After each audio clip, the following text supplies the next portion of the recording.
I think, yeah. Warm welcome, dear friends. Welcome to all of you. It's really wonderful to reconnect this evening, 17th of this Sunday, 17th of May. And Harika is here, our Acharya from QLU. And she will be, Namaste. hello, Harika, welcome. And we are going to have this beautiful spiritual interview. I invite you to all to participate in this. So it is a very interesting topic that we have selected for today. Be yourself, be thyself, be thyself. So yes, Harika, let's now begin. Before we begin, I say something. Okay, let's all meditate for a few moments, be in silence, so that we can all connect. We all connect from the hearts. Let's close our eyes for a while. Across the distances, we can all still be connected, and just empty the mind. Observe your breathing, your normal, natural breathing.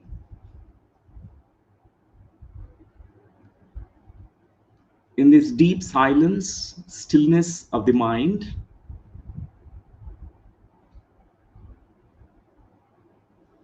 let's open ourselves to what universe brings us today, this moment. Always nature, the Prakriti, universe, it always brings us so many interesting things. Let us empty ourselves.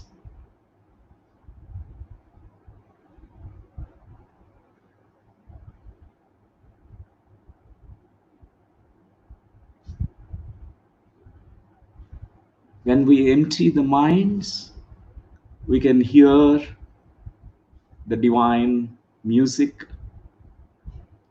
the music which is played by the nature, by the universe. Even the stillness and silence has its own song, its own divine vibrations.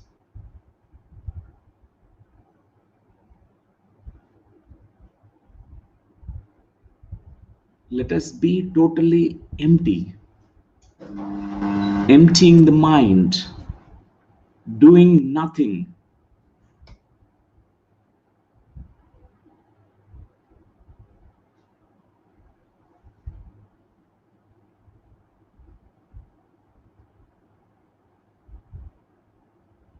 This silence is the door to know thyself.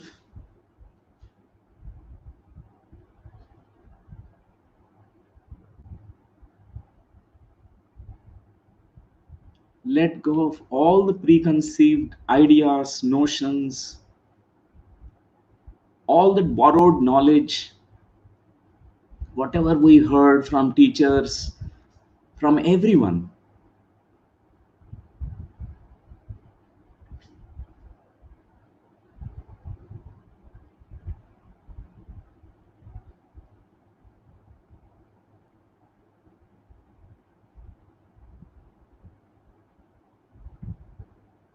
Just be.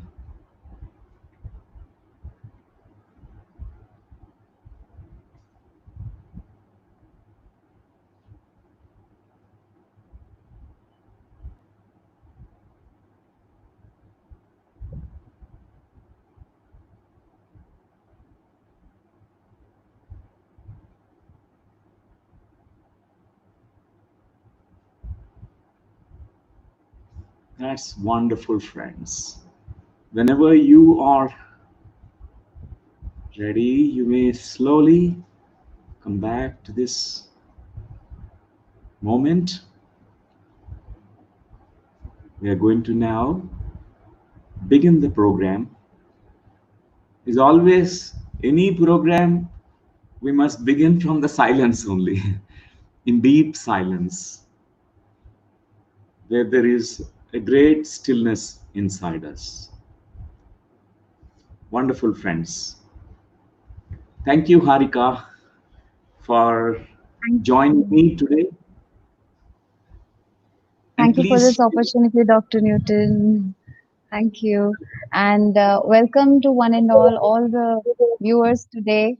Thank you for joining us. So, I'm going to ask a few questions to Dr. Newton about this topic be yourself, be thyself. On behalf of the Sangha, all of you, few questions. So, sir, I would like to ask you first. What I noticed is nobody wants to tell the other person to be yourself. That is, every wife wants to change the husband, every parent wants to change the child, every boss wants the employee to be better, to change them. Or, we keep seeing people who want the other person to change all the time. So, why would you say be yourself? That's the first okay, question. uh,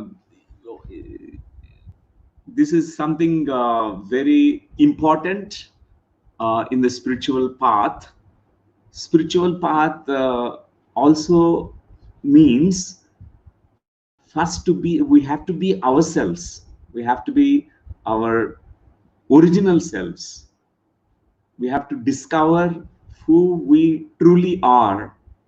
That's the first step. And that's why Socrates, when he said, be, he also talked about it long, long back, almost 3,000 years back, that know thyself. Know thyself as whoever you are. First know thyself. But I want to add one thing before Socrates, one more phrase. Before knowing thyself, you have to be yourself. Be thyself. Then you can know thyself. Because most of the times we only keep hearing from parents, teachers, from society, whoever you go, everyone wants you to change only. Change your thoughts, change your behavior, change, smile, and you have to pretend, you have to be acting good actor, you have to become a good actor from childhood.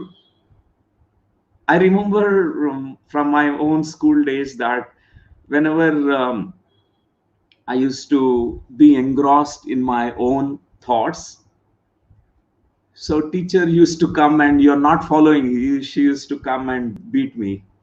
And also I used to often look through the window outside this class window, and all the time I used to receive shoutings that why are you doing, you are not focusing on the class. And actually what I was doing at the time, I recall now that as a child I was going into a different state of consciousness. It's like looking out through the window is not distraction for me, because teacher asked a question. In my silence, I was traveling in my imagination, in my right brain. I am going to tap into some answer, and that was completely disrupted at a very younger age. Most of the times in the schools and in the homes, this is what is being done. A child is told that this is wrong, you are supposed to be doing this only, in this only way, this is the only way that you can excel. And when I used to look down, and it doesn't mean that I am sad, or I am into some kind of, you know contemplating on past. It is actually, now we know from the scientific perspective, a child is having many intelligences. Every child is born very intelligent, very unique intelligence, and each one's intelligence is incomparable. So Looking down does not mean that child is distracted. He is also actually sensing certain things. He is The child is kinesthetic. There is a kinesthetic intelligence. He has the heart kinesthetic intelligence. He's opening his heart. But at a very younger age, this what is being told to us, you know, don't be like that. You have to mug up the things. In the schools, we were told you have to, all the sentences you have to mug up. You have to learn all the Bhagavad Gita slokas. You have to recite all the poems. And we don't know the meaning of the poems. We don't know anything about it. We don't know why algebra a plus b whole square equal to a plus b plus 2ab, a square plus b square plus 2ab. We don't know why we arrive at that kind of conclusion. And the questioning was completely disappearing from the child, and the child need to be encouraged to be themselves, because the natural intelligence will flower. That's why today the topic is so relevant in the current world situations. First, we have to be thyself. When you go to any Zen monastery, the Zen master first asks you to find your original face. He asks you to find your true face, beyond pretensions, beyond acting. So it's something very interesting. Beyond all the conditioning that we carry, we find your original face. So that's why this is so important in the path of spirituality. Is there no really, it's a pathless path, means there's no kind of strict rules, a doctrine, something that you need to follow the steps. No, it is a discovery. It's our own discovery. We have to be just our natural selves. Then there's something beautiful that we discover. A child need to be encouraged to be themselves, to be utterly themselves. Yes, Harika, that's really wonderful. So, yeah, in that case, sir, um, many children do get distracted, or they want to play all the time, they don't want to study. Then how can we just tell them to be themselves and watch movies and all that? When a child is encouraged to just be themselves, the natural intelligence of a child is respected and trusted. The parents need to trust the child is intelligent. Most of the parents, they think that they have a very different kind of mindset. They think that the child loses the intelligence, means that child need to cultivate the intelligence, a different intelligence, like how to survive in this world. How to Yeah, make business, how to deceive others, how to compete, how to beat others, how to be better than others, all this. But the child is not born to be that way. But we were taught at a very younger age that you have to, this world is a bad place. You have to have all these survival skills. Means you, before others deceive you, you have to deceive. Before others manipulate you, you have to manipulate them. Before others wound you, you have to wound. You have to shout, you have to scream, you have to be angry. And it's so important that for a child, they need to be respected for who they are. They need to be encouraged to be themselves. That means the child wants to play. It's natural. Children, through play, they learn. By climbing a tree, they learn about a tree, not from a book. By just textbook description about a tree, the child will never come across the life force that exists in a tree. They have a very direct experience of what is a tree. and they want to play with the mud. They know Mother Earth. Just they play in the rainwater. The child does not want to just see the rain. They want to go and just be part of the rain and dance in the rain, sing in the rain, because that's how the child learns. So it's so important. A direct experience is different from textbook descriptions. At a very younger age, child need to be not to be taken away from the playing, singing, dancing, because there's so much of creative expression in every child. The child is so natural. Child gets angry, child becomes upset, child also feels fear, but we say that to the child that don't be angry. Our Lord Rama is our example. We have to be like Lord Rama, always smiling, always. How can a child be always smiling? It's not possible.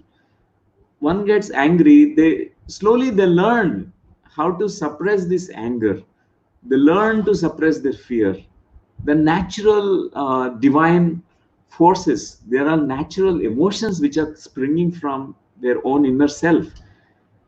And most of the times we are giving more wounds to a child, more conditions we are adding.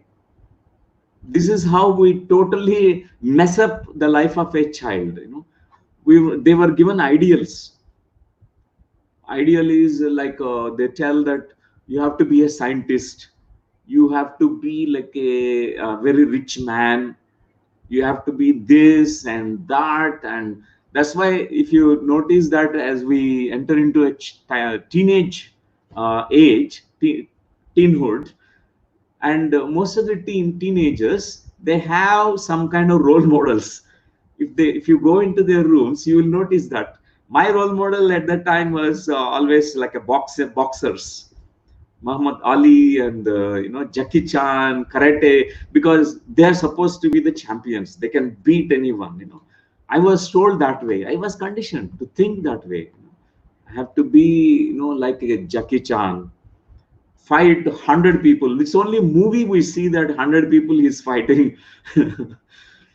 Natural intelligence of a child is completely taken off, and some conditioning, layers of conditioning happens. So child, if they're allowed to play, allowed to be themselves, allowed to express, allowed to be creative, be allowed to be spontaneous, and they are given complete freedom to express their ideas, what happens is that natural intelligence of them will be intact. When they study any subject, they don't even need to sit in the classroom for 8 hours. Within an hour, they can learn any subject. They can master at a very younger age because they're so fresh. Their neuronal cells are ready to absorb.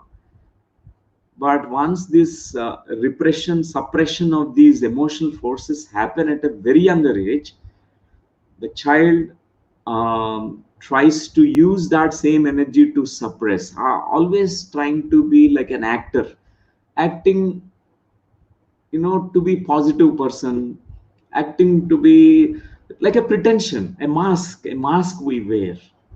That mask is too dangerous. We learn to how to wear a mask at a very younger age, a happy mask, a smiling mask, and a people pleasing mask. Oh, this person is so sweet. We want to hear that. We don't want any conflict. Nobody wants to, pinpoint at us. We don't want to hear any criticism. This is what happens most of the children, and they suppress and they wear a mask.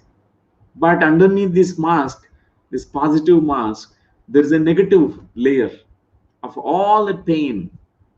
The child was denied to be themselves. The child's freedom is taken away. The child's beautiful expression is taken away. The child is told that you are idiot, you are stupid, you are this, you must become a champion, you must become like this.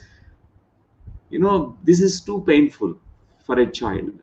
The child needs certain things which are called very essential needs, which forms the foundation for the growth of the child. One is called as unconditional love. The second one is called unconditional acceptance. Child need to be accepted as they are. And this is so important. Then the parents really see the child shining. Nowadays, we can see the consequences of, domestication and conditioning, because the children are domesticated like animals. They're beaten, scolded, they were given all the ideals, conditioning. Then the children tries to not be with the nature. Because they are not with their inner nature. How can they be finding their place in this beautiful nature on the mother earth? They don't want to play with the trees, they don't want to spend with animals. Instead, they want to play with gadgets. They want stimulation. Yeah. They have to have a dopamine kind of constant secretions, which gives them a kick, a stimulation all the time. They need a caffeine, they need Coca-Cola, they need all kinds of junky foods, because it stimulates them. But what they're missing out is their own natural selves. So this is what is happening right now.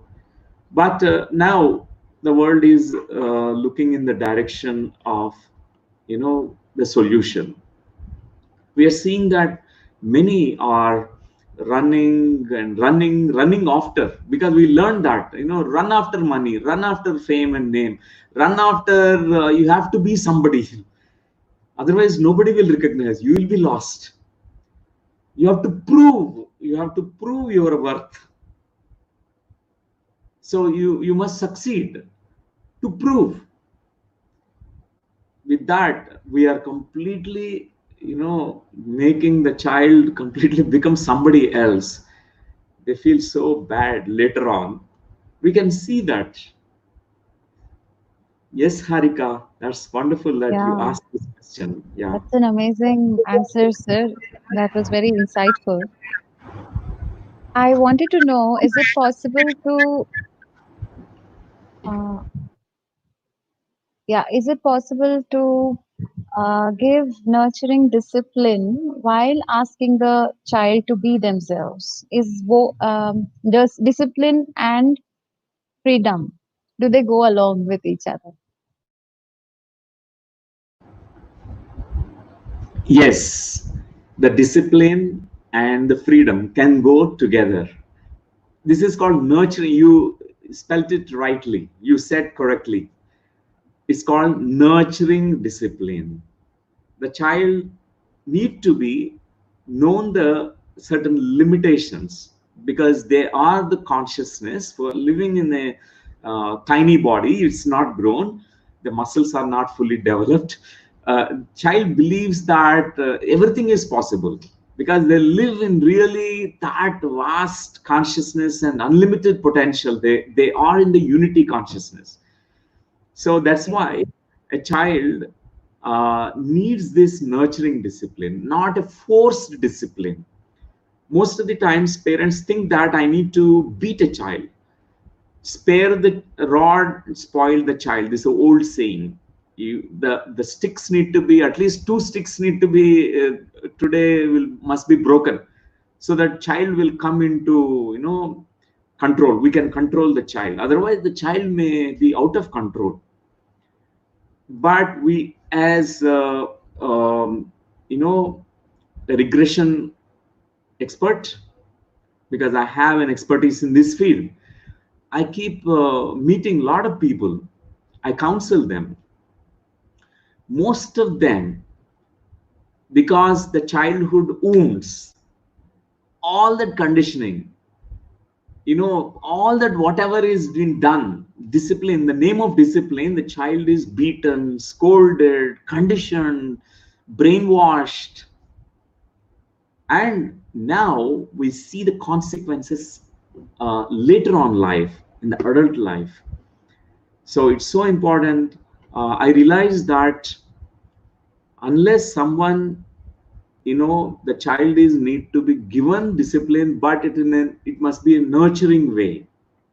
They need a kind of beautiful guidance, discipline, at the same time a lot of freedom, like freedom to think their thoughts. Parents should not give their thoughts. You should not think this way, you should only think in this way, because they're born to be themselves.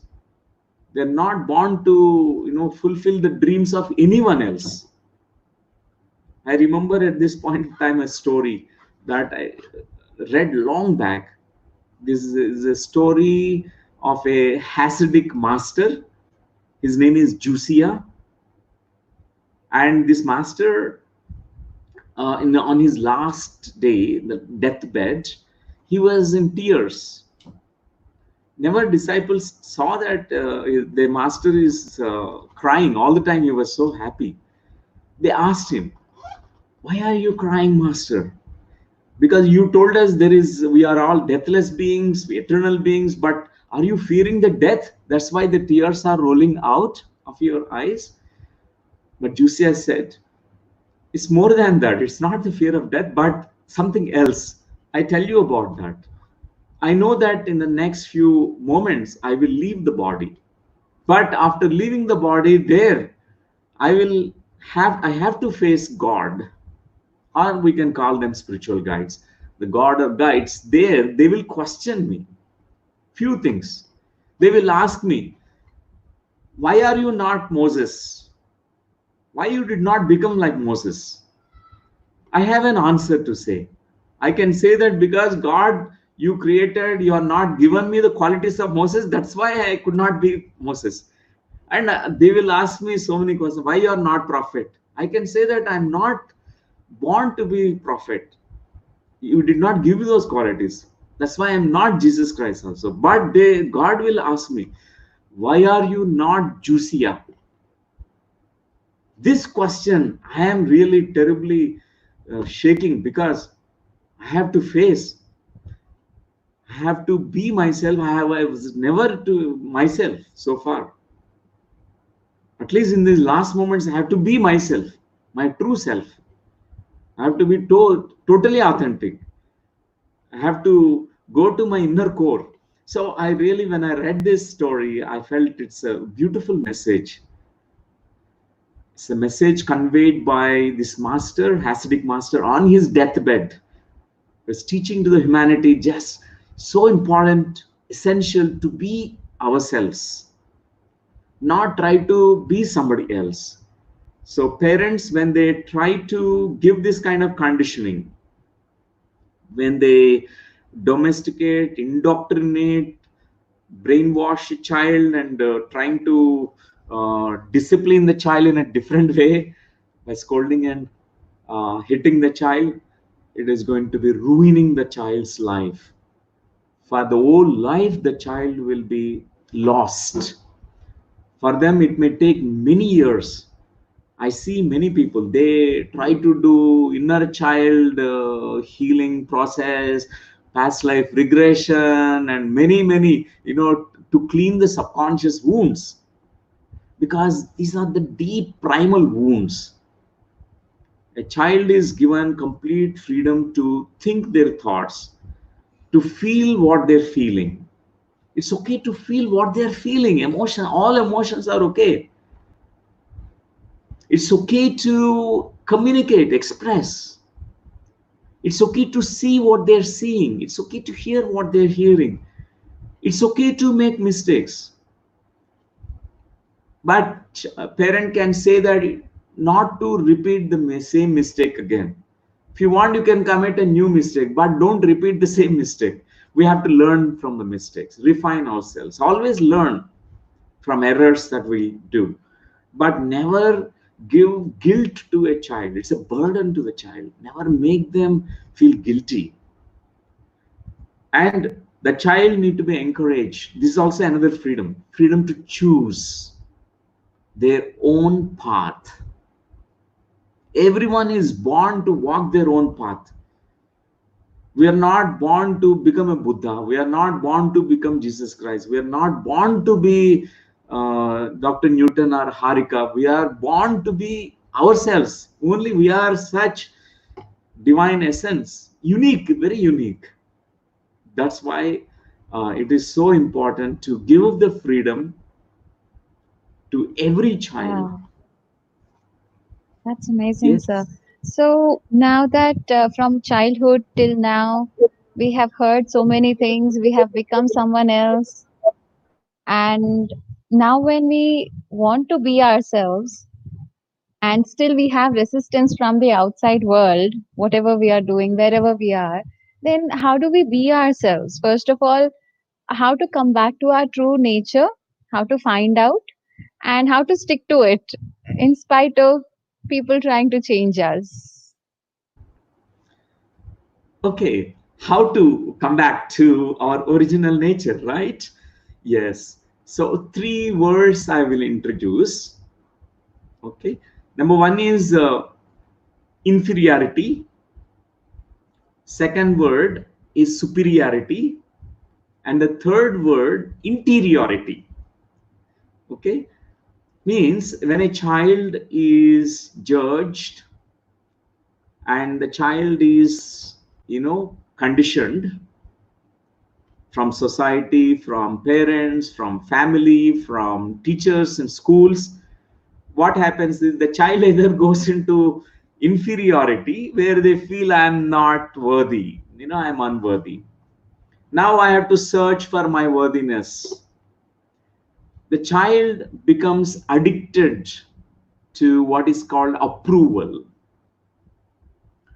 There are few addictions which are called worst addictions. Means they're worse, like approval addiction. If we have the approval addiction, this worthiness we try to gain from approval. We want someone to validate us, someone to say you are right, someone to, always we look for somebody outside of us, and we always carry this wound of, inferiority, unworthiness. And the superiority, is just a mask that a child develops to cope up this unworthiness, the wound of unworthiness.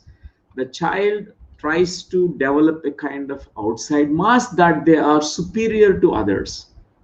I am holier than thou. I am greater. I am the holy person. Even spiritual path, many enter, they feel that they are holier. I'm a great meditator, and my past lives I am a great master, and you are good for nothing. That kind of thing. It is superiority. It is coming from again the same place of the unworthiness, because the unworthiness is born in a child. These impressions are born, a belief is born, a thought process is born, and a fear is birthed in every child at a very younger age. And then the third thing, the word interiority. Interiority means when they go inside, inward journey, they cross the first, the positive layer, means a mask they are wearing to the outside world, the mask of happiness. So because that's what is conditioned to us by our families, that a family name, we have to pretend that you nothing, no bad things are happening, you are not sad, you are a very happy person. You should not show on your face, no fear should be shown on the face. You have to be a good actor. You have to learn to pretend in the world. Really, we are like actors, good actors without training also. Every human being, I see, I observe, because this is what the mask is. This is the positive mask that we wear, but this mask is not real self of us. That's why many think that, oh, I am such an optimistic person, I am very enthusiastic. See, I only speak positive things about everyone. I think positive, but if it's only stays for a while. This positive mask is just any small triggers, small things. Immediately, this mask is gone. The second layer comes up. The second layer is called negative. All that pain they carried, suddenly all that spills out as anger, jealousy, and shame, fear, what are tantrums, all that comes out. That's why there's an old saying, in the adversities, in the great adversities, a real self is shown up. In the adversity, when adverse situations are happening, a crisis moments are happening, it's like a litmus test whether this person is really a happy person or not. Suddenly the happiness disappears, you are becoming angry, you are becoming fearful. And this second layer is also so strong because this is the layer of pain that we all carry. So this is not also our true self. This is also not who we are. These two outer layers, like a mask, positive layer, and this second layer of pain, unworthiness, or whatever we may call it as, that's not who we are.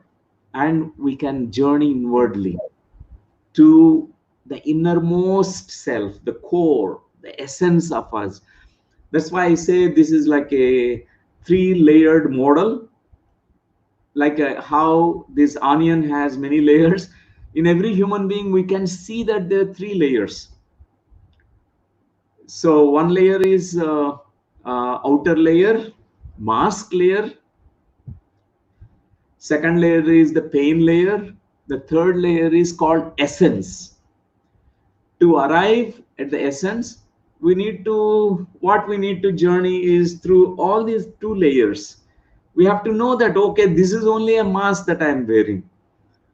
We need to ask certain questions, and then we come to know the truth, whether really we are happy people or not.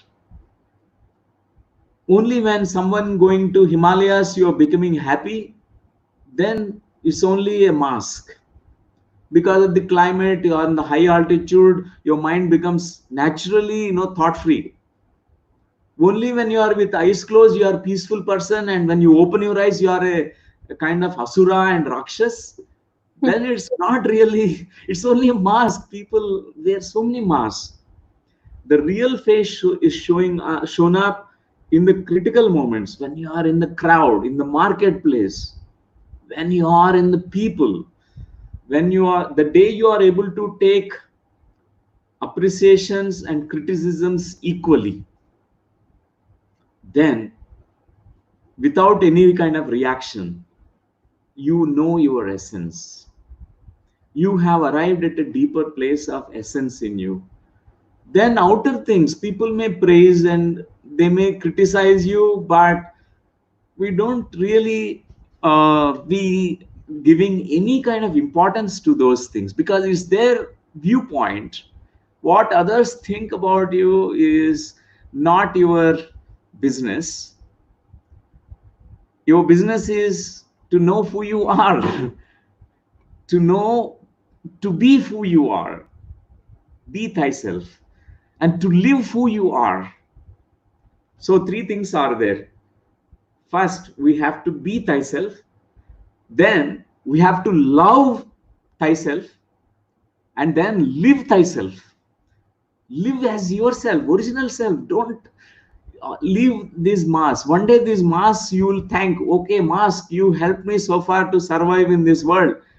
You helped me. That's how I could survive in this world as a child. I thank you, but I don't need anymore. I can live my essence. I can be my original self. So that's what is the most important thing. This is the peeling of the layers. And meditation is actually deconditioning. I highly recommend everyone, because meditation itself, people try to enter into a mask of meditation. I'm a spiritual person, I am a religious person, I'm a holy person. and sometimes they go into no thought state thinking that, oh, I arrived at samadhi, I could stay in this 3 hours no mind state. But the test comes from the everyday life situation.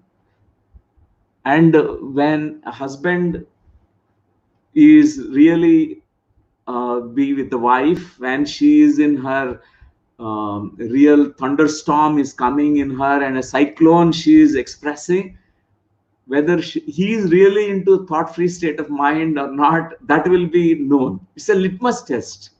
All our relationships are really great litmus tests. That's so Yeah. true, sir.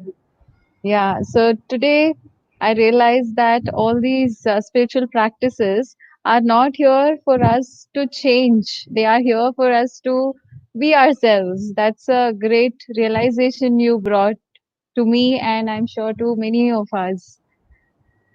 Yeah. And so, sir, if I am very inspired by, say, Lao Tzu, Buddha, or Dr. Newton, and I want to have those qualities, is it being not being myself? Is it wrong? Is it becoming somebody else? Okay, you are inspired by qualities of Lao Tzu, Buddha, and Dr. Newton, or a master that you have met. Okay, is so natural. We are inspired. It does not mean that we are lacking in something. We generally, when we meet a master, their kindness, compassion, immediately we resonate. Immediately we think that I lack these things. Okay, we put them on a high pedestal and we admire them. We go on admiring them, but there's nothing wrong in admiration. But immediately what we need to do is you have to discover those qualities in you, because you are not lacking them. It's already there. If something is not there in you, you will not resonate at all. First of all, you're resonating with Buddha means the qualities of Buddha, the wisdom of Buddha is already there in you. That's why initially many of these spiritual seekers, they have a role model. Okay, but after some time we should not be dependent on these role models, Okay. because it's going to be a stumbling block. Under a shadow of a tree another tree cannot grow. There is an old saying. Okay, a true master always cuts the dependency. They don't want disciples to be always be parasitic or dependent, and guide, guru shows the light and I am there, I take care of you, you are my responsibility. No, a guru says no, now walk. You are a master yourself. Shine your magnificence. Find out who you really are. Be you yourself. Be thyself. So initially the role model is okay. I say this is really tricky, but at one point of time, the gurus withdraw all the help. Really, all the spiritual guides also, they withdraw all the help, because when they go on always helping, how can someone grow? They know that by not helping, they are really helping. If a mother and father always helping the child to solve the mathematic problems, when do the child learn to solve the problems? So in the same way, even a spiritual path, some of the spiritual guides, even the astral spiritual guides also, they leave us. They say, now you have to raise, you have to develop yourself, you have to find who you really are. You can't be dependent on us. You have the same potential like me. So it is nothing wrong, but only thing is drop the dependency, no dependency. And for example, I have very great respect to my guru, Brahmarshi Pitamaha Patriji, who brought me into this path, who taught me meditation. Initially, I was admiring how could he be so joyful, how he could have such wisdom, when do I become like him? And meditation path itself showed that I don't need to be like him. He's shown the way that yes, everyone has the same potential like me. I could become like Patriji. You can become Newton yourself, and Harika can become truly Harika. You can be yourself. You're a star. You are your own unique fragrance of the soul. So it is so important. It's not like a disregarding the guru. It's never. So when I meet my guru, he feels so joyful to meet me. I never imitated him. I never pretended to be someone else, because I learned at my initial stages of meditation practice that this conditioning, the old conditioning, you have to be like this, be that way. No, we are not born to be like this, like that. You have to be yourself.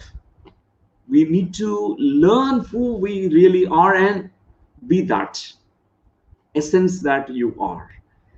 So this is so important for everyone on this path. And Yeah. Buddha himself told, if you meet Buddha on the road, kill him. Means not in the literal sense. We have to take it as a metaphor, that he was telling that you need don't depend, no dependency. A guide, a Okay. guru is only pointing the way towards the path, and one has to walk all the way, all alone. Sometimes that struggle is so important. Sometimes that falling down is also important. Raising, falling, it will be there in everyone's path in spirituality. But that's how we develop. The child learn how to walk. Not just one day he started running. He learned slowly. First he tried, and parents, if they always lifting him and no, you will be hurt, I will help you, I will help you, he will never learn how to walk, how to run. That is the role of a true teacher, a true guru, a true master. So that's why masters, they withdraw the help at one stage. It's compassion. A true master knows that everyone has the same potential. Only thing is we have to direct them towards that potential they're carrying. The path is very simple and very clear, and we have to drop all these conditioning layers. And I can share about this crow, black crow, which was looking at a peacock, a beautiful peacock, and a group of peacocks. All the time they have beautiful feathers, and this peacock was dancing, and the crow was very, very sad because, oh, I don't have beautiful feathers like peacock. So look at my feathers, they are black, but peacock feather is so good, so beautiful, and everyone admires, everyone is praising, and I have to be like a peacock. It tries to be a peacock. One day it collected all the peacock feathers, it tried to stick on it, and now it entered into the group of peacocks. And when the time has come to dance, it could not dance, it could not express its true self. The language of the crow came out. It was crying like a crow. The language of the peacock is different, the behavior of the peacock is different, but the crow can never be a peacock. Peacock could not be never be a crow. Each one is born so unique. That's why it's so important in the spiritual path, one has to become individual first. Before we understand we are collectivity, we are collective group consciousness, we are all that is. We are all embracing all that is, all in all. We're not separate from that. We have to become an individual. We have to completely recognize our own unique divine fragrance that we are born with. That is really a challenge for everyone. Thank you for this question, Harika. Thank you, Dr. Newton. So that means if, when we are not being ourselves and when we are trying to be someone else, it means we will suffer. Is that right?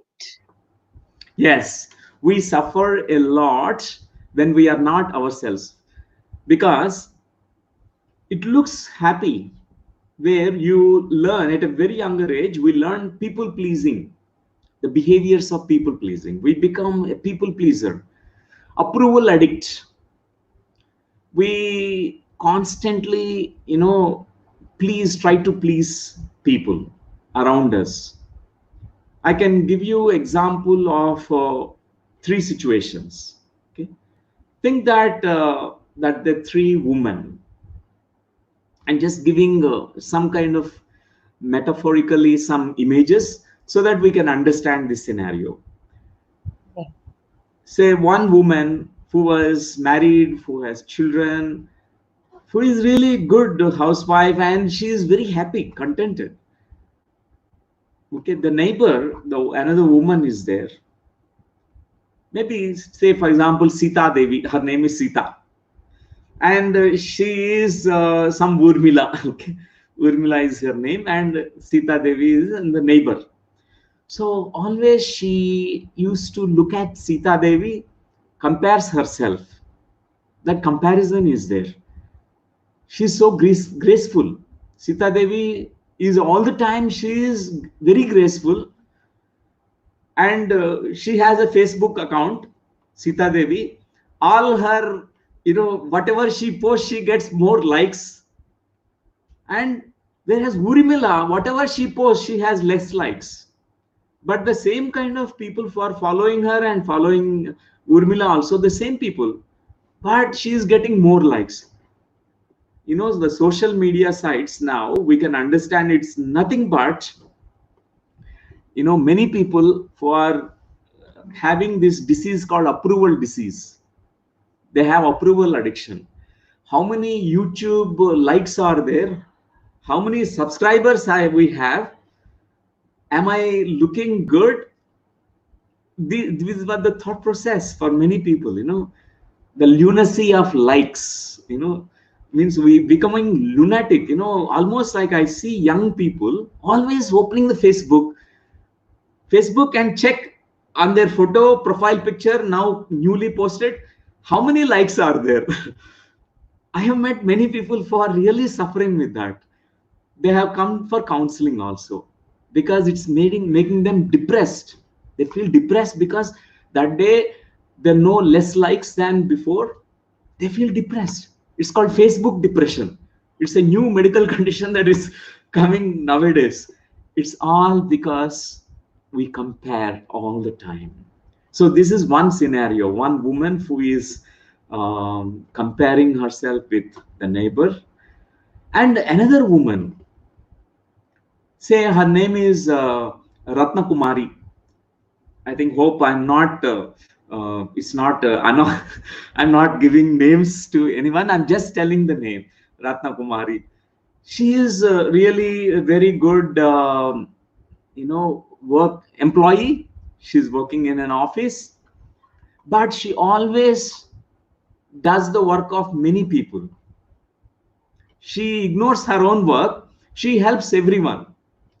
Everyone is happy. Everyone thanks her. And her boss always scolds her. What about you? You are concerned with others' work.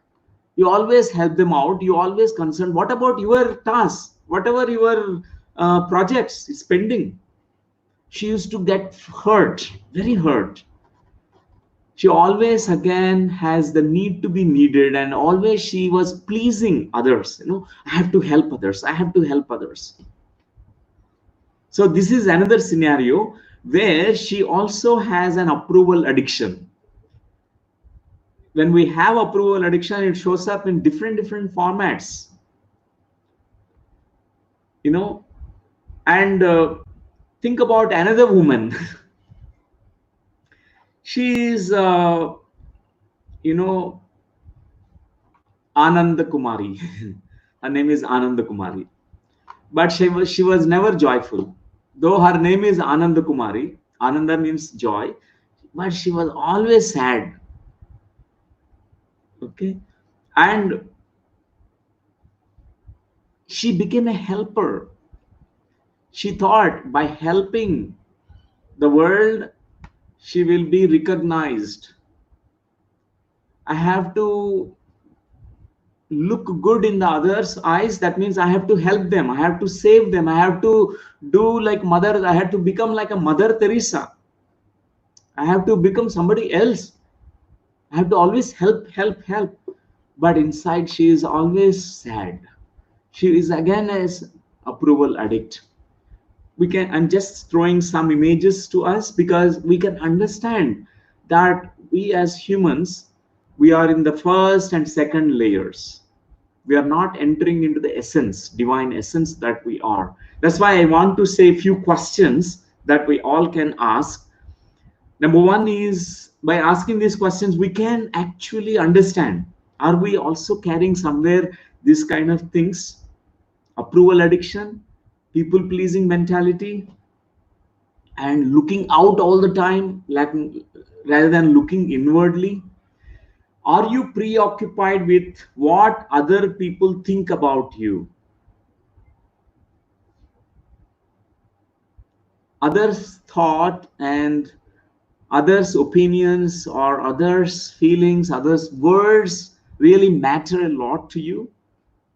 Then definitely it is approval addiction. We are carrying a disease, approval disease.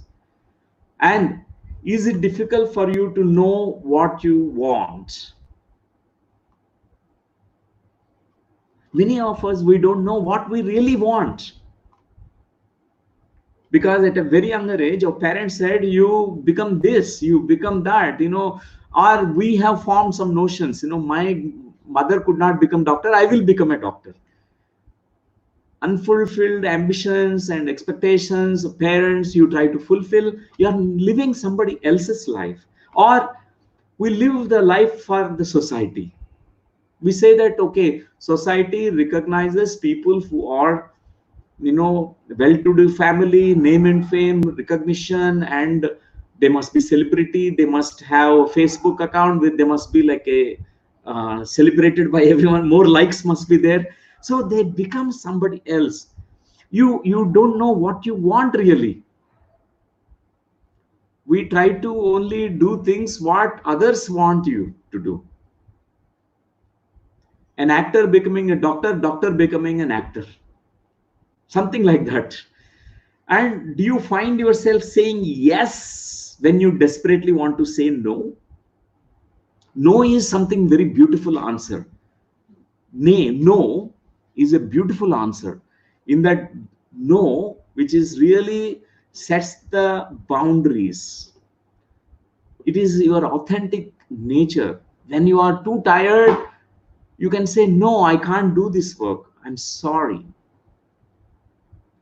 But to please others, we try to even do a lot of donkey work, hard work, and we try to please others. Most of the offices people suffer because of that. You can say authentically, no, I'm sorry, I can't take up this. My body is too tired. I'm feeling so sleepy, I'm too tired. For example, your friend asks you, let's go to a movie, but you want to meditate. You can say, no, no, my dear friend, no. In that no, there is yes to yourself. You're saying yes to your essence. Your essence wants to meditate. You want to go deep within yourself. That's why it is so important to say no when you really want to say no. But our society always brainwashed everyone, all the time you have to say yes, yes, yes, yes.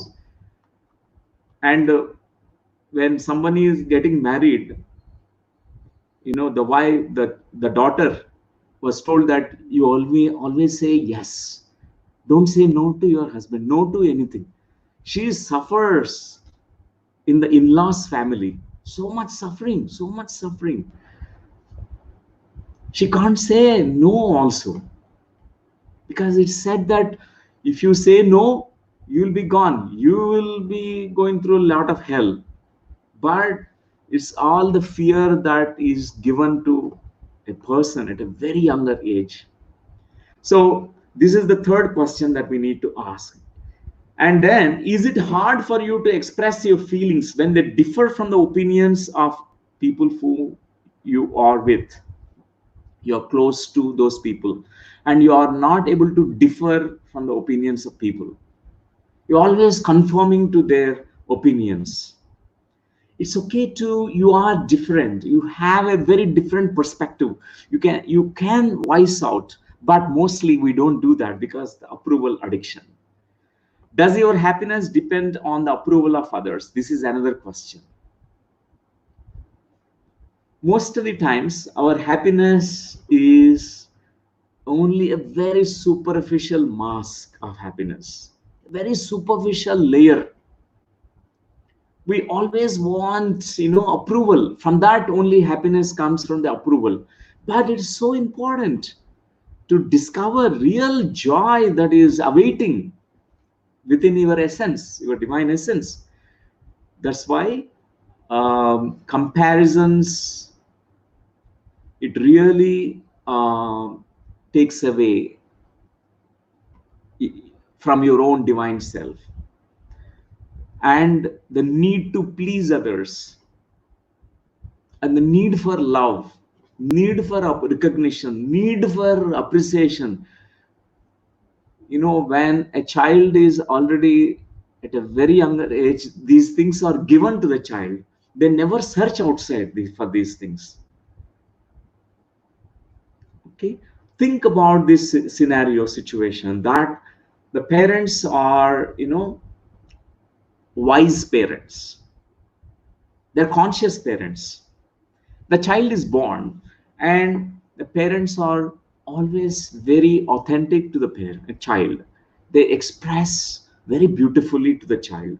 The child is given all the love, hugs, and safe feeling. All those primary essential needs are fulfilled. The child is told, I value you. You are a precious being,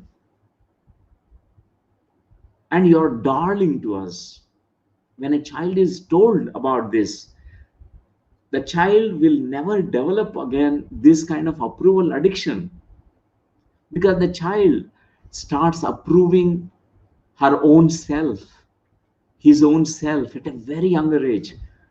When they start actually getting the disapprovals from the parents, from the teachers, from the society, then they disapprove themselves. They say that I'm not worthy, I'm lacking in something, I'm inadequate, oh, I am impure, I'm unclean, I am not eligible, I'm not worthy. I have to search now for these things outside. The need to be respected, need to be, recognized, a need for approvals, need for love, and most of the relationship, they mess up in life because of these needs. And relationships are something very beautiful. It is because it's a beautiful sharing. When our needs are already fulfilled, when we know that in our essence already there is love which we are searching for, know that you're recognize your own divine self. You don't need outside world to recognize you. Even though outside world recognize you, it's good, okay, it's bonus for you. You don't need to be elated. It won't make a difference, because you recognize. Many people, they temporarily get these kicks, when somebody applauds and praises them, that day they're in a heaven cloud nine experience. But the next day they're gone, they're into depression. No Facebook likes are less, that day again depression. Nobody is looking at my posting today, nobody liked my posting, again depression.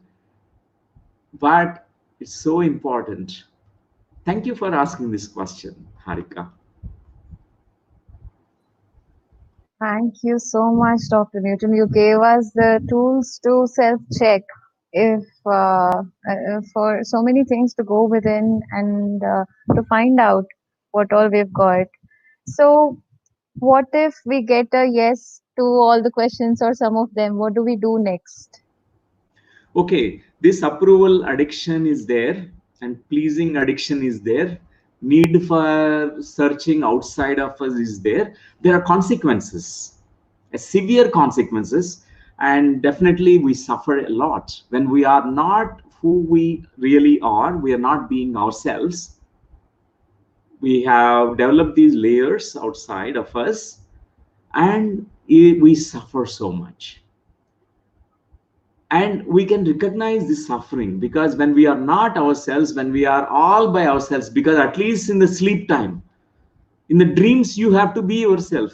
In the dreams, all these things will be projected out. Sigmund Freud said this, only these things. He said, people, when they sleep, all that unconscious mind, subconscious impressions will come out, will become like a devil's, like a rakshas, so much anger. In the day-to-day world, in the outer world, in the waking state, you are very peaceful person, but in the dream, you are now villain, because all these things will show up. Then you are all alone, all by yourself. That loneliness comes to you. Suddenly you feel you suffer so much. And when we find that we are so far trying to be an extrovert, I say extrovert is a person who is energized by being around other people.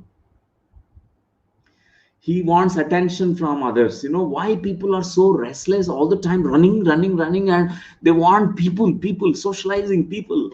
Okay, it's okay to have sajjana sangatya, but some are really addiction. Addiction, we can recognize that what the questionnaire that I said. From this we can recognize this addiction of approvals, and you are not who you are. You're suffering because of that. And most of us, we're trying to steal the energy of others. We want attention from others, we want appreciation, we want recognition, we want all those people to clap for you. We want all the people to say nice things only to you. But it's not always possible, because in the world there are all kinds of people. They say different things. So we need to completely be okay with anything. So how to work on this when all these yes answers will come to you? Approval addiction, at least one of them, among the 5 questions, even one yes is, that means we have an approval addiction. All the 5 are yes, that means we have really a deep, we have to really peel the layers. Decondition means you have to go to the essence. First we can't bypass and jump into essence. We have to go through the pain layer. We have to go through the wounds of the child. All that, there's so many emotions that comes out. It's natural. We cry out, all those tears, unshed tears will come out. It's natural. After that, we enter into that original face of us, original innocence of the child. So this is a beautiful process also. Not that everyone is born to be themselves. They can't be themselves. I found only few examples. I can say from my own life, I was not myself till I came into path of meditation. Meditation made me to realize I was really living like an idiot. The first realization is I was stupid. I was living like a life of an idiot. I lived like an idiot so far. I don't know anything. I recognized it because I tried to not bypass this step, these layers of conditioning, so many layers of conditioning. I had this approval addiction as a child. I was looking for approval from my father. I just want my father to say, yes, you are very good. You are best child. You are all that, because I missed those moments at a very younger age. later on, that approval started growing in me, and I started looking at approvals from school, teachers. From later on, 17th year, I was in the medical school. Even that point of time, it was there. But meditation, that point of time, dropping the layers and layers, layer by layer, started peeling off. Initially, it was difficult because the many defense mechanisms, we don't want to face the pain. We always try to run away from pain. We always mask the pain. We deny the pain. We go into only positive things. But positive and negative need to be completely embraced, so that you will know that you are neither positive nor negative. You are that essence. You are the original essence. You are that lotus flower. You are that jasmine flower. We can't recognize it otherwise. We have to completely own positive and negative. Then we know that we are not neither positive nor negative. These are parts of our whole self. We are whole beings. If you only stick to, some people, they go into victimhood. Oh, my life is a mess and I'm a lonely person, I'm a victim, and everyone criticizes me, and they are sticking to one identity. It's not really themselves. Some, they stick to positive identity, only positive things they show up. Only by embracing these two outer layers, you can enter into the essence layer of divine essence in you. So this is the path of meditation. Buddha really had become a Buddha because no guru taught him that you have to be a Buddha, you have to be like us. He was not conditioned at all. He discovered his Buddhahood. His original self, the divine self, emerged. There's no approval addiction for Buddha. He sat in silence. He has to pass through all the layers, and he recognized his essence, his own inner flavor. Each one of us has our own flavor, our own fragrance. We have to recognize it in path of our own sadhana or meditation. So we can now, I can say that many of us, we try to steal the energy of others. I was telling about this. Steal the energy means we want attention. Whenever there is attention, we feel so much energized. When there's lack of attention from people, we feel depressed. But a meditator does sadhana all by himself, sitting in a cave, in an isolated place, even a forest, on top of a mountain. Buddha meditated in a forest. Jesus Christ meditated by going on the top of a mountain. And Maharshi Rishis meditated inside the caves. They have not taken a bunch of people, their family members, along with them. They have to face the loneliness also, because we recognize that we are all alone in this journey. We are individual beings. First, we need to recognize our individual nature. That's why we need to get out of these layers of conditioning. Otherwise, most of the time, we are not who we are. We are like behaving like a mother. Our mothers are behaving like a father. Daughters generally behave like their mothers, speak like the mother, and behave like a mother, just her own mother, like a rubber stamp, like a Xerox copy. A son also tries to be a Xerox copy, but meditation makes us not Xerox copies, originals. We recognize that, okay, this is the voice of my mother, which said all these things, from her own, limited knowledge. She might have said certain things. She might have certain knowledge, not the entire thing. Father might have said certain things. It's not the complete wisdom. That's why a meditator is courageous enough to drop these outer conditioning layers. Otherwise, we try to be imitators. We imitate our mother, imitate our father, imitate our guru, imitate Jackie Chan, imitate Amitabh Bachchan, imitate Aishwarya Rai. We want to be Miss Universe, Mr. Universe. We are born to be ourselves. It's okay that we are just ourselves. Even though we might not be a great scholar, but there is a great joy in being ourselves. Such a joy. You have lived your life authentically, you being yourself. I like what Richard Bach said in one of the books. He's my spiritual hero. Means I don't depend on him. I am not clinging to him, but he is my inspiration. He said, the only obligation in your life is to be true to yourself. True to yourself. So, yes, Harika, did I answer your question? Yes, sir. That's amazing that meditation can do a lot of things and it can really peel off all the layers. Through meditation, we can peel off all our layers. Um, But sir, what I realized personally is even though I have started meditation at a young age, I have only been able to understand that there are all these masks after attending the training programs at QLU, like Inner Child and other training programs, mainly Inner Child, Breath Mastery, all such things.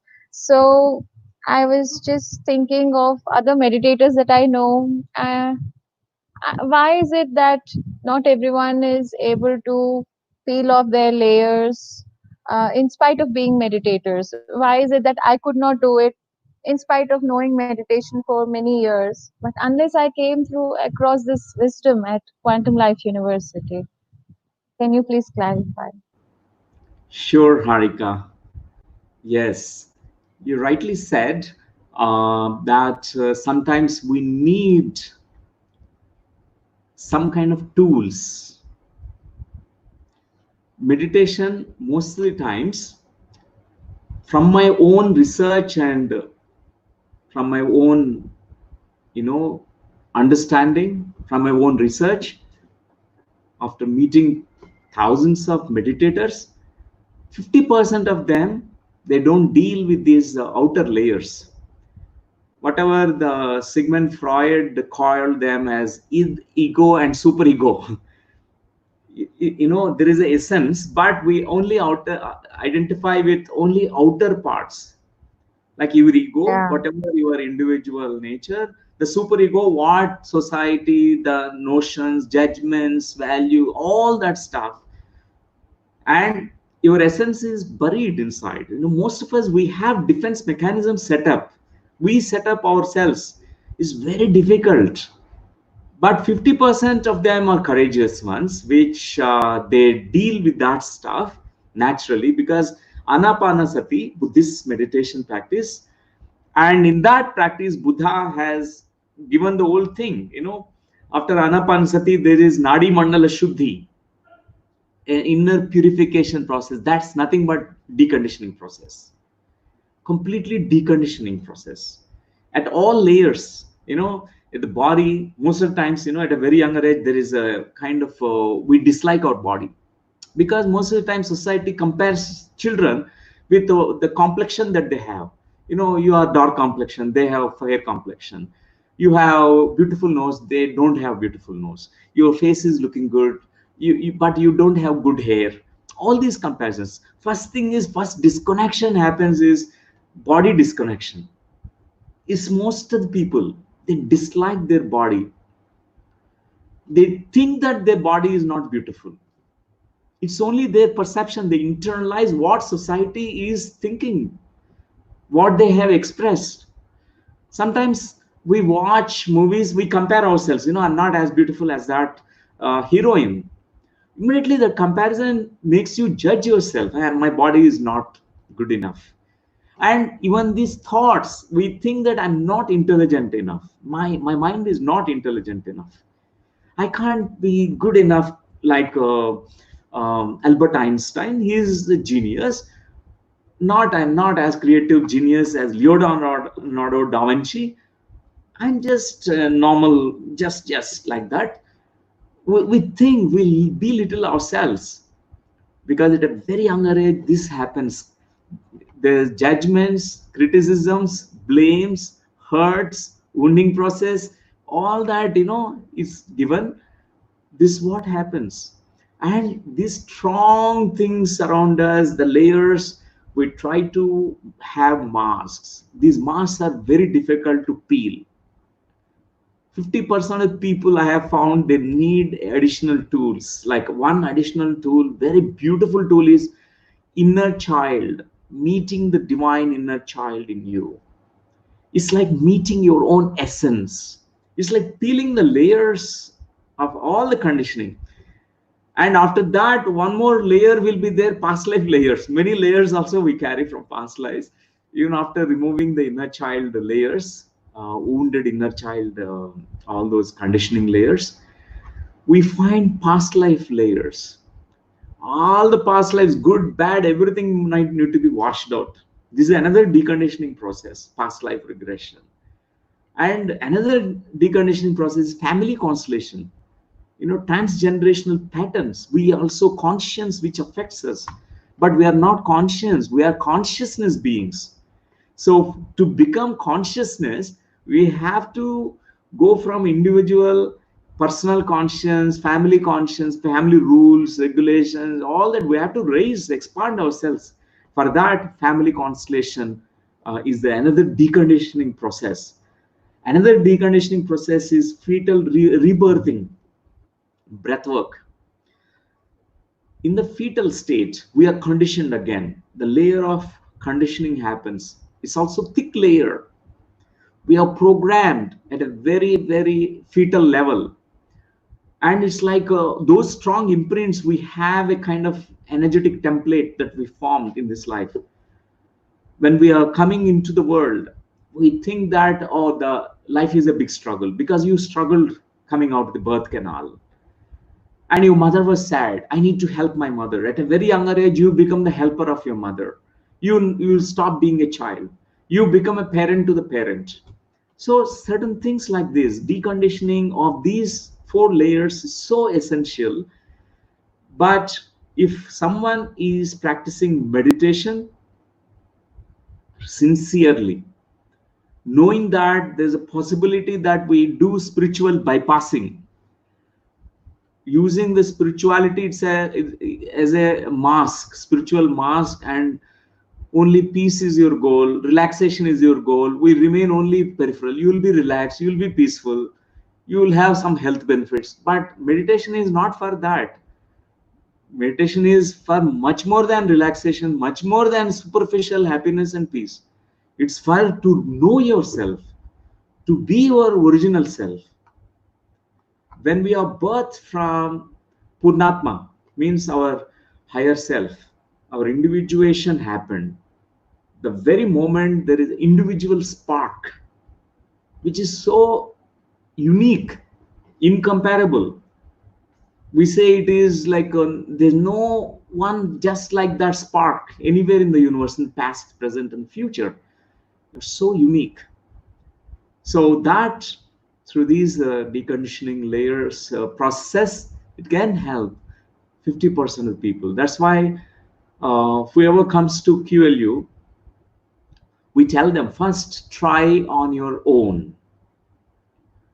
There's something very beautiful about that. You start your meditation process. If you can do all by yourself, that's good. Only after that, if you still need any kind of support, I'll be just a facilitator. I facilitate the process. But still, you will be doing all by yourself. You will be discovering yourself. You will be letting go of what you are not. But you will really arrive at that place. This is what is being done. That's why QLU is playing a very important role at this point of time, because I recognize the spiritual bypassing that is being done by people. Millions of meditators around the globe. 50% only they're really reaching to heightened states of consciousness. They are really able to live their original essence, but 50% are not able to. I seen that. That's why this QLU is, designed all these programs, Harika. Thanks for even sharing about it, because it can clarify to a lot of our friends about Thank you, this. sir. Sorry. I'm so sorry. Yeah. Thank you so much for clarifying, sir. And yeah, that was very helpful. Just one last question I've got, that is, when we are in a sangha, we need to also be in a certain way, right? So, how can, if everyone is being themselves, wouldn't that create a disharmony or something like that?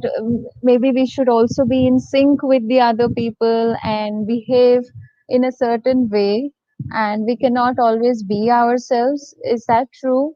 Can you just guide us on how to be in a sangha by with being yourself?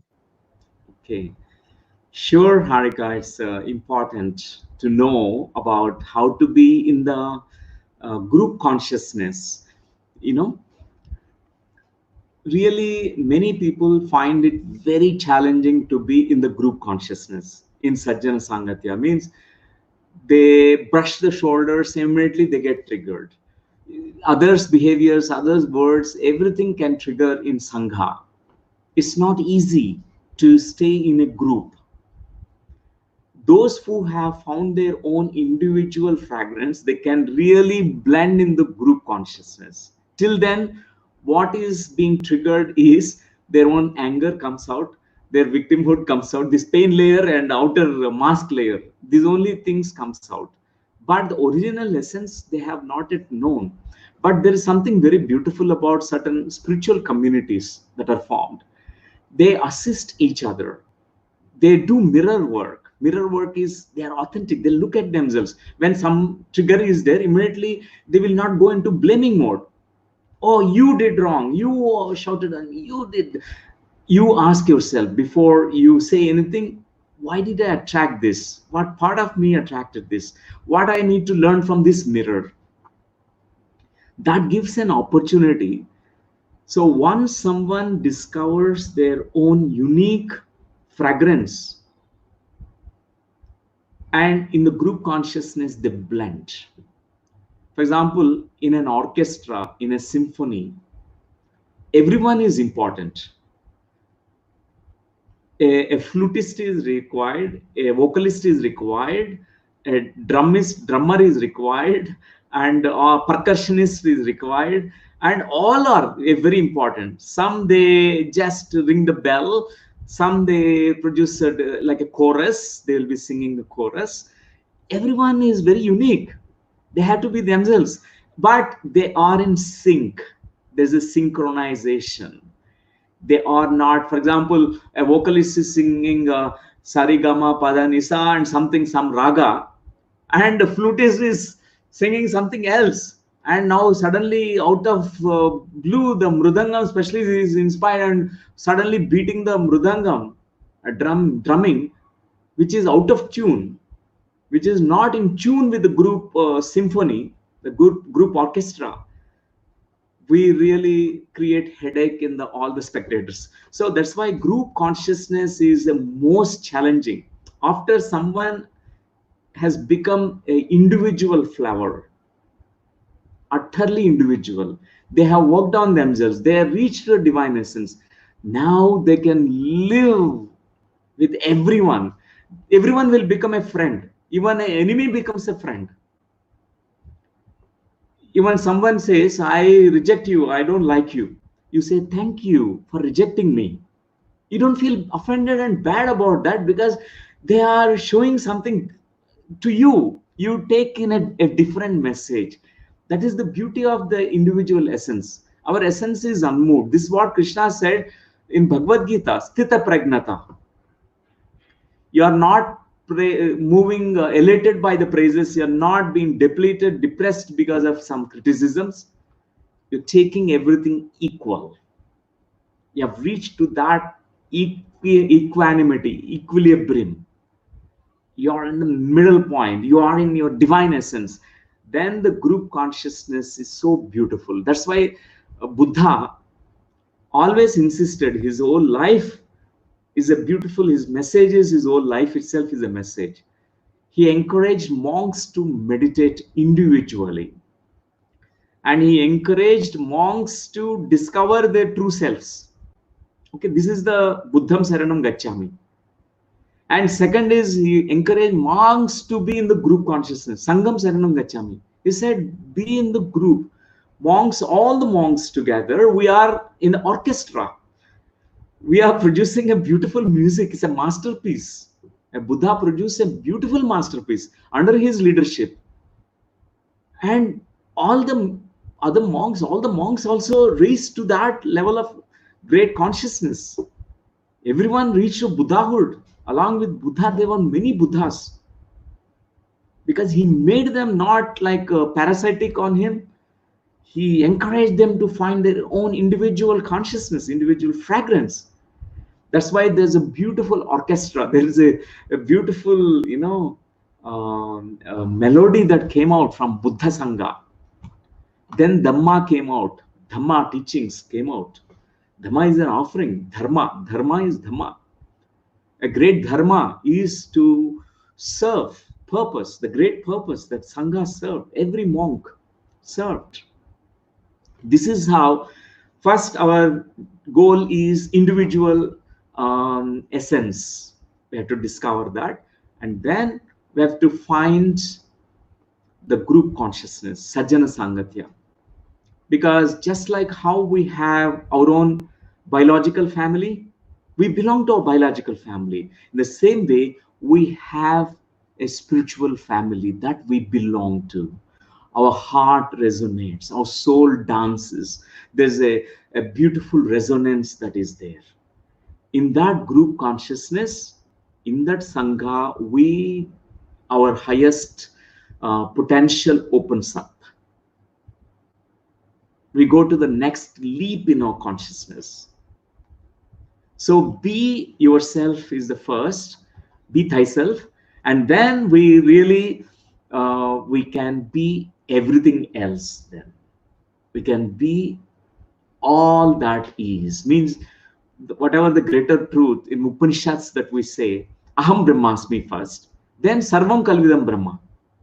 Everything is Brahman, everything is God, everything is, you are not separate from it. That's the second realization.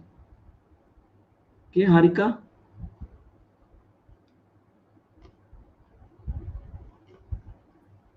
Yes, sir. Yeah. Thank you so much for answering all the questions.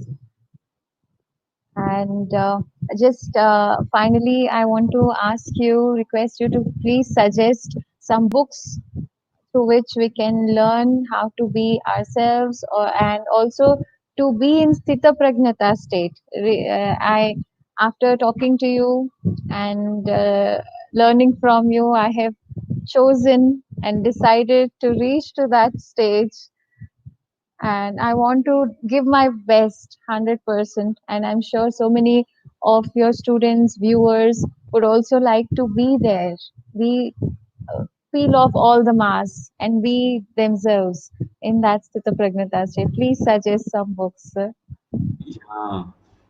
One thing is, it won't take much time to peel these layers because they're all false layers. Conditioning is not our true selves.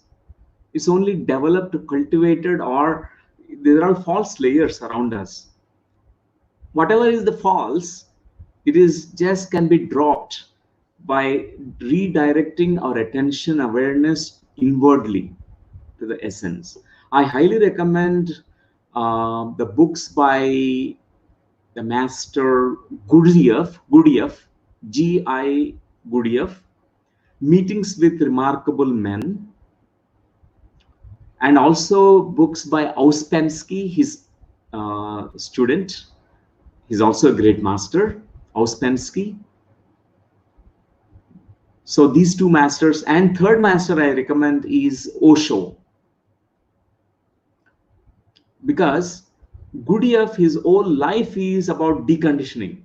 He is like he is hitting people, hitting not in the physical sense, but he is making people to drop these false layers, masks that people are wearing.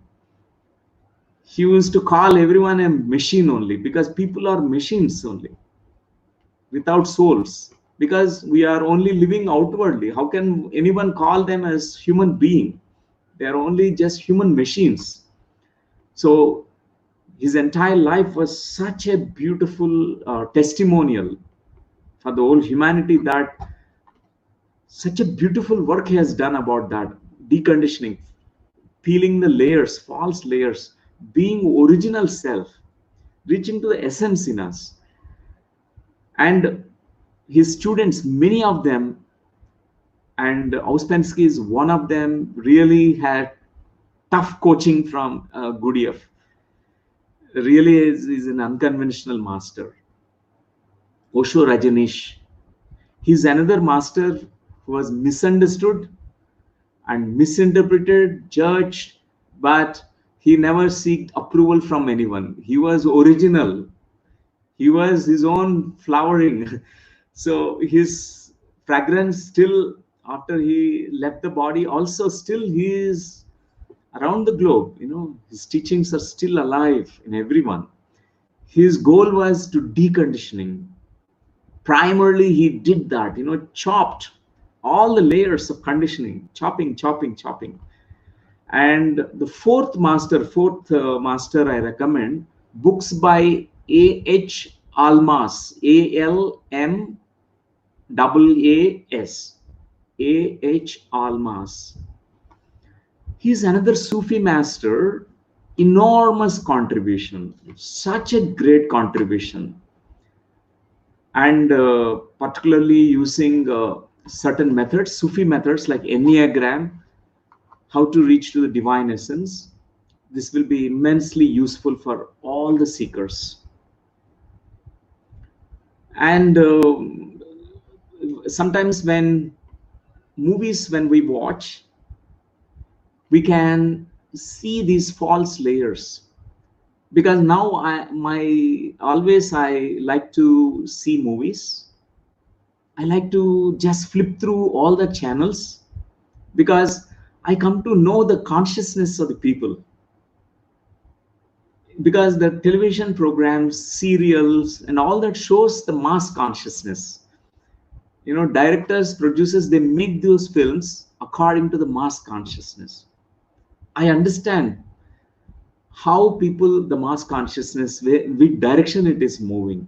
I can see that people have whatever we talked about, pretension, approval addiction, need for love, need for appreciation, only the false layers, money, name, fame, success, recognition, only outer periphery. The whole life is gone for that. So we can see that sometimes, but there are now the change of consciousness we can see. There are certain movies which really portrays that there's a shift. There are critical mass of individuals on the planet Earth who really are in tune with their own divine essence. We could see that there are many, many such movies which came up, who are their divine selves, they are themselves. They're not pretending to be somebody else. So I recommend all movies only because whenever I see, it's like an experiment for me. Any movie I feel like watching and I see, even though it is a bad movie, I don't, even from bad movie we can learn. Okay, I was like this, like an idiot in the past. Okay, this is gone, already gone. I learned from every movie, from every character in the movie. For example, Mahabharata serial, if you are watching, Ramayana serial you're watching, you can see all the characters. Ravanashur is Ravanashur, Kumbhakarna is Kumbhakarna, Vibhishana is Vibhishana, Hanuman is Hanuman, Lord Rama, Lakshmana, each one very unique character. And we can see that each one is a divine essence. They have come. It's a journey of long journey, soul's journey. I highly recommend all the any kind of movie you want to watch, you can select according to your own interest. See it from a different set of eyes. Only with awareness watch the movie. Don't judge the movie by just first few minutes. Don't judge a book by just reading the just book cover. Sometimes book cover may look ugly, but when you open the book, you find such an interesting content inside the book which is written. Yes, that's. Yes, sir. Thank you so much, sir, for answering all the questions. It was amazing. Thank you. Thank you. Thank you, Harika. Let's meditate now. Okay. It's good to meditate always. And because there are two things here. One is when you are yourself, be thyself. That's one state. Second is when you are not yourself. So we also have experienced that not being ourselves. There are many moments in our lives when we are not ourselves. It created pain in us. It created some kind of complexities in us. Our mind became so much complex. So many fears came out because we are not ourselves. Okay. And now in this meditation, our goal is to recognize these two states. First, to recognize who you are not, who thought I am this mask, I am that victimhood and all that, outer layers. And then we go to the second state of being yourself, the art of being yourself, nothing but yourself. You're not Buddha, you're not Krishna, you are yourself. It's okay to be you, you are yourself. You must really reclaim that your own divine self. Rejoice and celebrate and dance and sing the song of your own. So let's do meditation now. Okay. And dear friends, we know it's a long journey we have taken from childhood to so far. And right now, it's an opportunity for all of us to journey inwardly now. So far, we thought that the grass is always greener on the other side of the fence, and people are better than me, and I am lesser being, I am unworthy, and I'm inadequate, I'm bad, I'm wrong, and I'm impure, I'm a sinner, and all these things. And then we try to develop a mask and we try to show the happy mask and people pleasing and all that. Let's close our eyes now. And dear friends, this is the beautiful now inner journey that we are embarking upon. You pay attention to your breath, your in breath and out breath.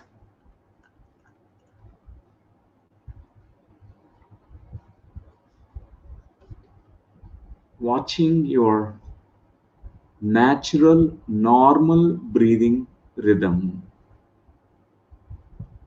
No need to hurry, no need to worry, no need to think about the past, no need to project yourself into the future. Just stay in this moment. Stay inside your body. Feel your body sensations. Feel your breath. Notice your breath.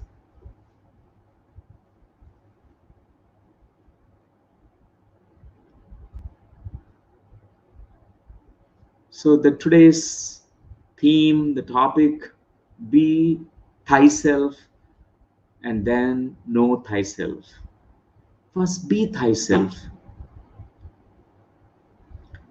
For that, just recognize as you look inwardly, all those outer layers, let it become clear to you. Outer layers that you developed. One is the positive mask layer, a layer of mask, a people pleaser. If you're a people pleaser, you work so hard at being good, want to be good always in the eyes of others. Or you might have believed that I must seek love, approval from some people, significant people in my life, or else you are very responsible, over responsible for others, taking on the responsibility on your shoulders, which is not yours. You depend on others' approval to give you a sense of self worth.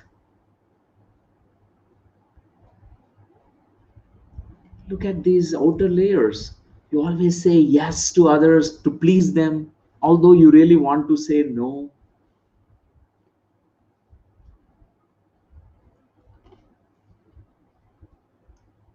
In certain situations in your life, when you felt self confidence in your skills, abilities, and knowledge,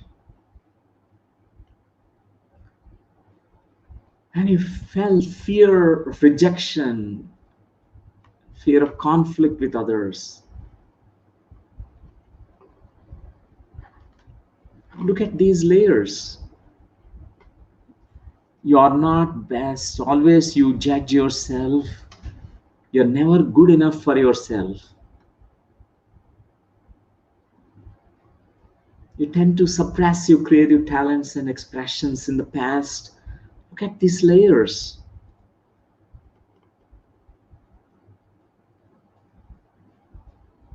Or else some situations that happen in your life, someone does not approve you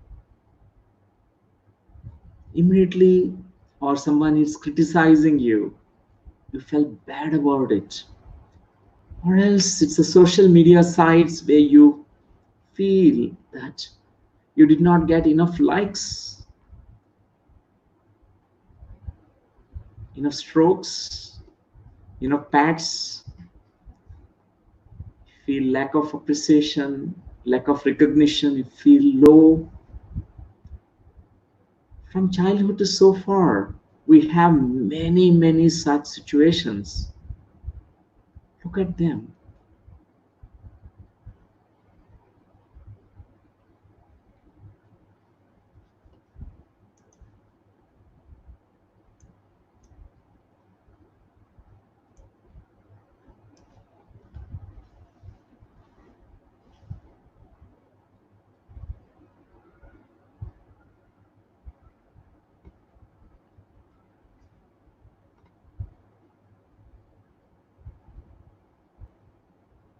When you are not yourself, when you try to become somebody else, look at that scenario, situation that you are in, and many times you try to become somebody.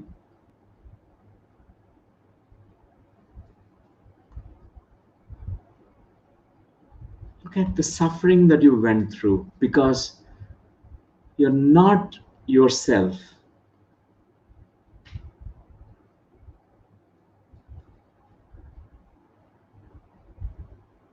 This moment, let all the memories, impressions flash in front of your mind screen.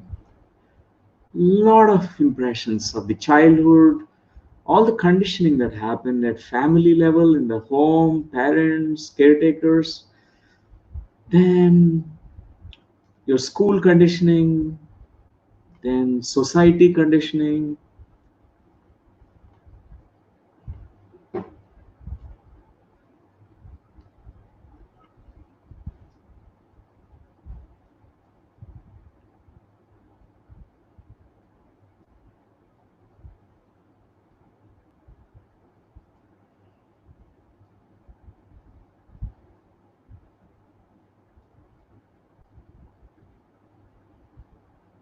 How the child in you develop these kinds of layers. The two layers. One is the pain layer because you're judged, you lost your freedom, you did not receive love, you're not supported, you did not feel safe, you're not approved of who you are. Various reasons. The pain layer that you develop because of unfulfilled, unmet needs. of this child in you. And then look at this outer layer, the positive mask. How you try to live in this life, going away, becoming people pleaser, smiling, happiness, superficial happiness mask, and all that.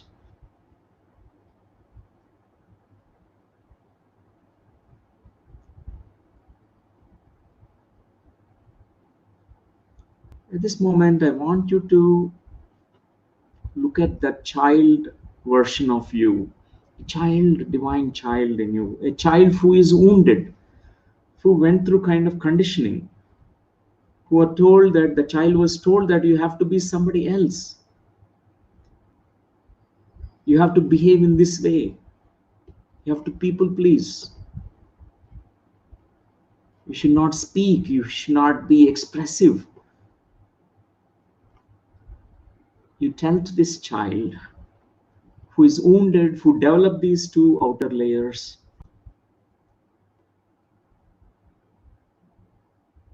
I am coming from the future time. I am your future self. From the year 2020, May 17th, I'm glad that I could find you today. I'm glad that I'm meeting you today. You are such unique being. It's okay to be you. You don't need to be pretend to be somebody else. You don't need to become somebody else.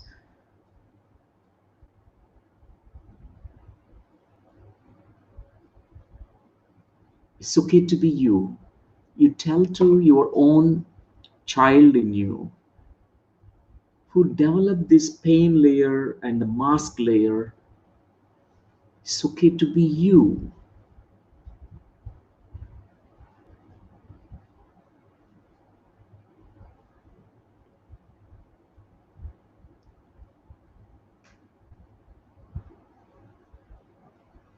At this moment,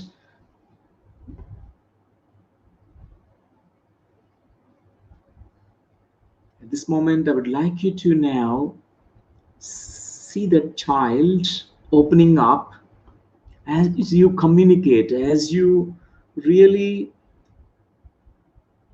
open your heart fully, be compassionate to this child version of you. Whatever the past, whatever that happened in the past, whatever that you heard, whatever people said about you, it's their opinions, it's their views, may not be true. You don't need to believe anything what others say about you. My dear, you are a divine version of reality, unrepeatable. There's nobody like you in the past, present, and future. It's okay to be you.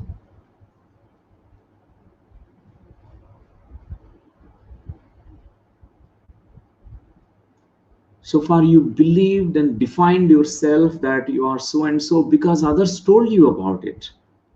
But this is what you are not. This is not who you are. And embrace this child. Let the child now experience whatever this very moment in this deep meditation. We are very much ready.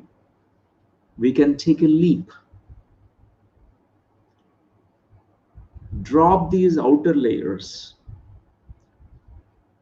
Let us not think that to drop these layers is difficult. It's only this moment. It's only a moment of recognition and realization.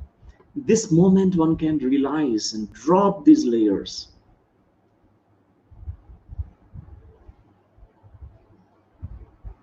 Gone so far away from myself so far. I was running everywhere, searching everywhere.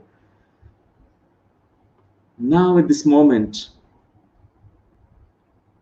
stop the outer search. direct your gaze inwardly. Let the breath carry you. Let your breath energy, as you watch your breath, let it carry you to the divine essence, who you truly are. You carry your own individual, unique fragrance.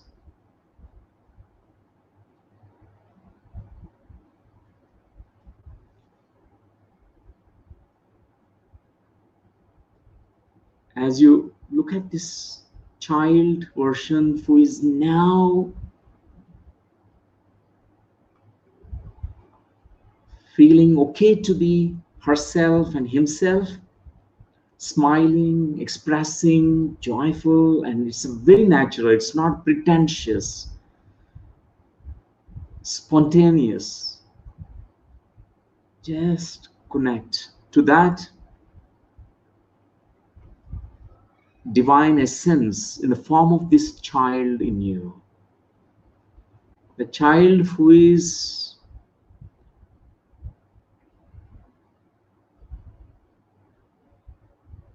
ready to open up. The child ready to drop all the outer layers of pain, outer layers of masks. Step inside the body of this child now. This is truly yourself. Be the child now. Be that essence this child is. You are that divine essence that is in this child.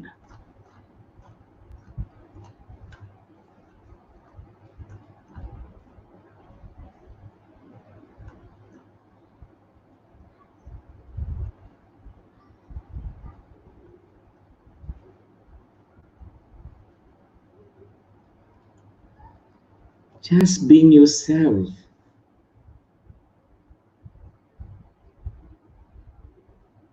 is the most essential thing, essential spiritual practice. Meditation is to be yourself, be thyself, and know thyself.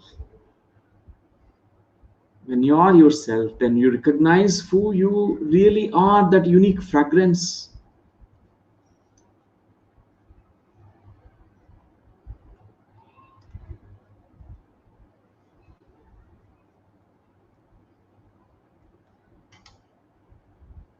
In this state of consciousness, you say to yourself, I am what I am. It is what it is.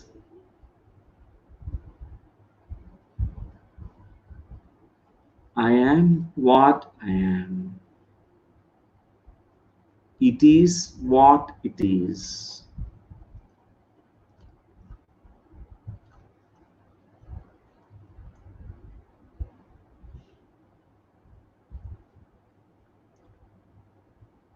Just be in this state of meditation, inwardly focused, tuned into the divine essence in you.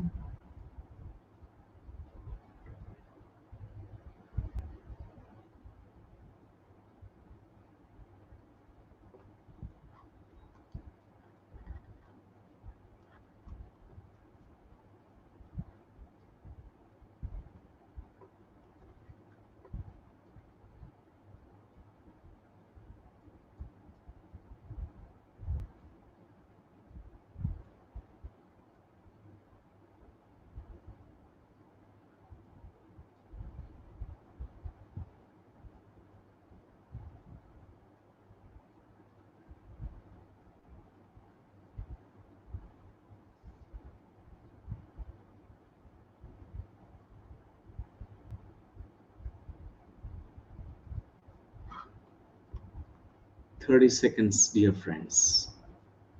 Just be.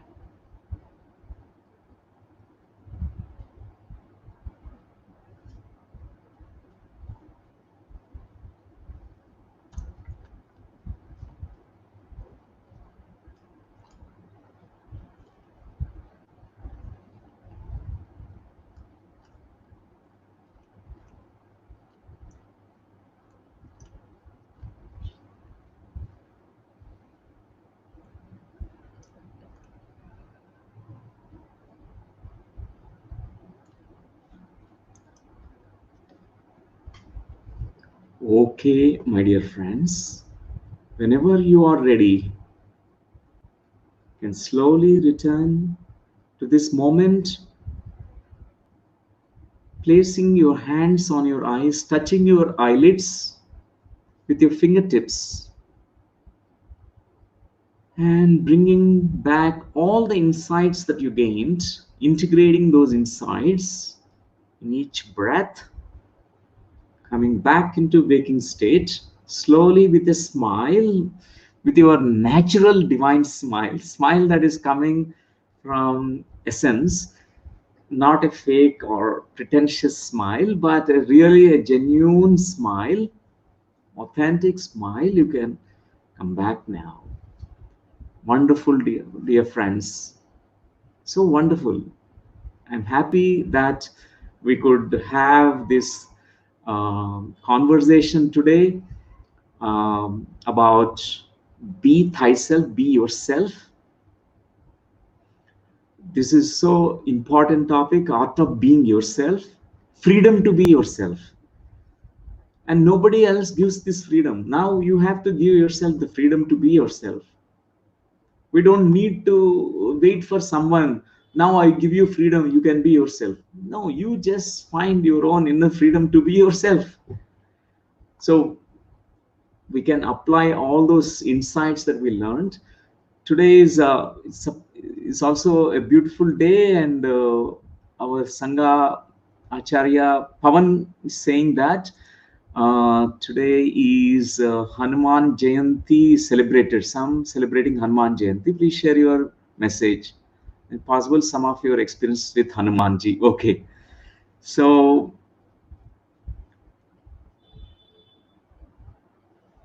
if Hanuman is in front of us right now, if we can hear what Hanuman says to us, I can give those words to those messages of Hanuman, and I can be the voice of Hanuman. Hanumanji will certainly will say, my life is a great example, dear sadhakas, dear seekers, dear masters, dear fellow beings. Because in my life, I was waiting for someone to come to teach me. I thought I was just a vanara. I thought I was just like a monkey, and I don't know my potential. I thought I'm not good enough. I thought all these things which I was not, but I thought about it. But when Lord Rama entered into my life and he came in contact with me, there was a transformation that happened. There was a shift that happened. I recognized my inner nature, my divine essence, and his pat on my shoulder. That's nothing but my soul's touch. I touched my inner Raman, inner Atma Raman, inner essence, divine essence. And suddenly I realized how potential I am. When Lord Rama asked me about this project, a project that we had taken up, about building the Setu, and because we need to go to the Lanka and bring Sita Mata back to this land. So I volunteered. I did not hesitate. I said, yes, I do it because I know my potential. And it's because I have known my divine essence. I discovered my divine essence through my breath. My dear friends, Hanuman represents the breath energy. As this name Hanuman, my name is Hanuman, and this name represents breath. And if you are very sincere, if you really become the student of your breath may make you cross all these layers of conditioning and carries you to the divine essence, your inner Ram. And this breath will never betray you, will never make you fail. Your breath is enough, dear masters. Your breath is enough. Just be sincere. doing your sadhana, your practice. That's how you can really find who you really are. One day you do great things in this world. You don't need to be somebody else, but you're born for a purpose. Your purpose will unfold very naturally and you fulfill the divine purpose. Trust, trust yourself. That's really wonderful. This is what I feel the voice of Hanuman when I just give words. Whatever that thoughts that came into my head, I just told. And I think Hanuman is a great example, being himself. First, he thought he can do because he lacked confidence. Only when Lord Rama said, "Yes, you can do. You can now go anywhere. You have potential. You can reach to unreachable heights." Because that possibility Lord Rama could see. He encouraged Hanumanji to find out that. So, dear friends, this is the very important topic for all of us today. And anything else, Harika, that you want to ask? That's all, sir. Thank you so much for this opportunity. And I just want to apply this wisdom. Thank you. And there was some question here. I think here, Mariana is asking, during all meditation, I felt like a yellow ball of mild, constant nervousness in my solar plexus area. It was the same feeling I used to have my entire childhood. It was great to see and burst it amazed. Yes, Mariana Kaleja, thank you for sharing your experience. That's how we burst. Anything which we are not, it bursts because we need to also pay attention to what we are not. By that, we understand I'm not this layer of conditioning. Maybe that's the fear, anxiousness. Maybe it is like because when we are not ourselves, we really are anxious. We are not really at ease. Thank you. And yes, yes, Harika, thank you. What else to share with all friends?